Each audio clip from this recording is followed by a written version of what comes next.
Assalamualaikum warahmatullahi wabarakatuh. Perkenalkan, nama saya Ida Oktavianingsih dari kelas HKE 7E. Di sini saya dan teman saya akan mempresentasikan sebuah diskusi analisa kami yang berkaitan dengan konveksi tentang kreativitas dan inovasi, hambatan melakukan inovasi, kemudian ada solusi, kesimpulan, dan video. Di sini saya berdua kelompok dengan saya Ida Oktavianingsih dan teman saya Reni Sintia Putri. Di sini saya akan mengutarakan bahwa kreatif dan inovasi dalam konveksi kami. Persaingan pasar sekarang menjadi lebih dinamis di tengah kreativitas produsen. Salah satunya di dunia gamer atau konveksi pakaian. Konveksi merupakan salah satu industri andalan Indonesia. Masih banyaknya ketersediaan lapangan pekerjaan yang cukup berkembang selama puluhan tahun.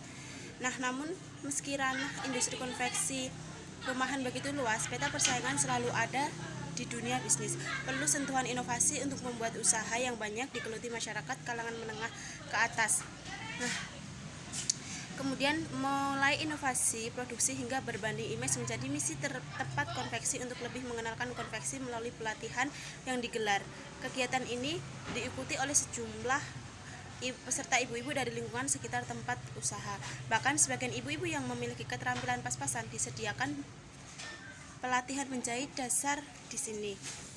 Pemilik usaha tersebut bercerita bahwa omset selama pandemi ini mengalami penurunan.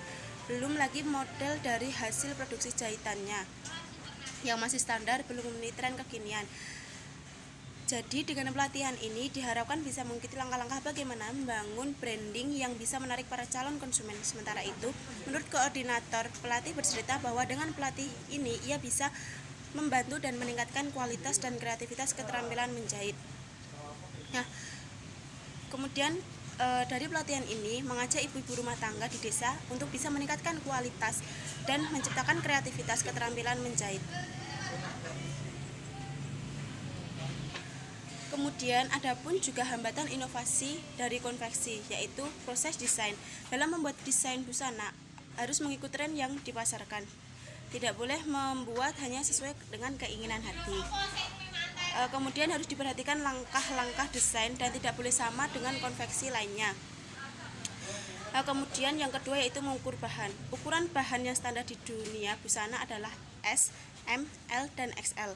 Namun ada pula ukuran jumbo, double XL, triple XL, bahkan X5L. Tergantung permintaan konsumen sendiri. Yang ketiga yaitu potongan bahan. Proses potongan bahan ini menggunakan mesin potong jahit sekali jalan. Banyak sekali kejadian salah satu potongan ukuran, namun juga harus cross-check sebelum eksekusi dahulu. Kemudian yang keempat yaitu sablon. Bahan atau kain yang sudah dipotong sesuai pola dan ukurannya nanti akan disablon dengan desain yang disetujui konsumen. Proses sablon ini cukup lama dan berhati-hati, sedikit salah juga akan merusak bahan. Kemudian tukang sablon juga harus berpengalaman agar hasilnya lebih maksimal. Yang keenam yaitu finishing. Proses finishing adalah proses yang paling bisa dilakukan oleh semua orang, meliputi cek jahitan, membersihkan benang, pengecekan kualitas hasil yang menggunakan setrika uap agar lebih rapi dan licin. Untuk produk rijekan juga tetap dijual kembali dengan harga yang lebih rendah dari harga kualitas. Kemudian yang ketujuh yaitu pengepakan. Proses pengepakan tidak boleh sembarangan. Anda harus mengklarifikasikan dengan ukuran dan warna. Pengemasan dengan plastik bening dan perekat kuat memang selalu menarik perhatian konsumen.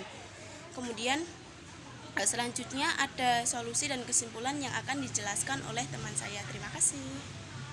Yang berikutnya yaitu solusi dari hambatan dalam konveksi, yaitu membutuhkan kreativitas yang tinggi dalam proses pendesainan, berusaha untuk menemukan dan membangun sesuatu citra unik serta menonjolkan keunikan itu menjadi suatu kelebihan produk perusahaan konveksi. Yang kedua, menetapkan harga, mengurangi keuntungan yang diperoleh agar produk yang dijual dengan harga yang tetap atau tidak mengalami kenaikan. Yang ketiga, dengan mengganti bahan baku sesuai dengan target harga jual. Terkadang memilih menggunakan bahan lain dengan harga yang lebih murah sehingga keuntungan yang diperoleh bisa maksimal. Yang keempat, bila diperlukan adalah merekrut karyawan sablon yang bisa meminimalisir kecacatan dalam proses sablonase. Yang kelima, memiliki keahlian dari karyawan yang sudah berpengalaman lama dalam bidang khusus menjahit. Yang keenam, dalam hal finishing terkadang ada barang yang reject atau sortiran karena hasil jahitan meleset sedikit atau cacat pada bagian tertentu yang masih tersembunyi. Untuk produk rejectan ini bisa tetap dijual kembali dengan harga yang lebih murah dari harga kualitas utama. Dalam pengepakan, perlunya pengecekan ulang pada saat pengepakan adalah yang paling utama. Adanya keunikan dalam pengemasan adalah nilai plus supaya meningkatkan daya tarik konsumen. Jadi, kesimpulannya, keberhasilan perusahaan dalam menerapkan strategi pemasaran adalah dengan mampu memberikan kepuasan kepada para pelanggan dari segala aspek. Semakin banyak pelanggan yang menerima produk atau jasa yang ditawarkan, maka mereka semakin puas, dan itu berarti strategi yang dijalankan sudah cukup berhasil. Dengan strategi yang berbeda-beda digunakan pada setiap perusahaan, juga menjadi banyaknya ragam strategi pemasaran yang ada. Setiap perusahaan berhak memilih strategi pemasaran yang cocok dan sesuai dengan tujuan perusahaan tersebut.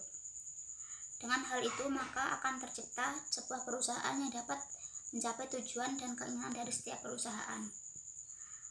Lalu berikutnya adalah cuplikan dari konveksi Hirang Putih.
Hey, Jenal,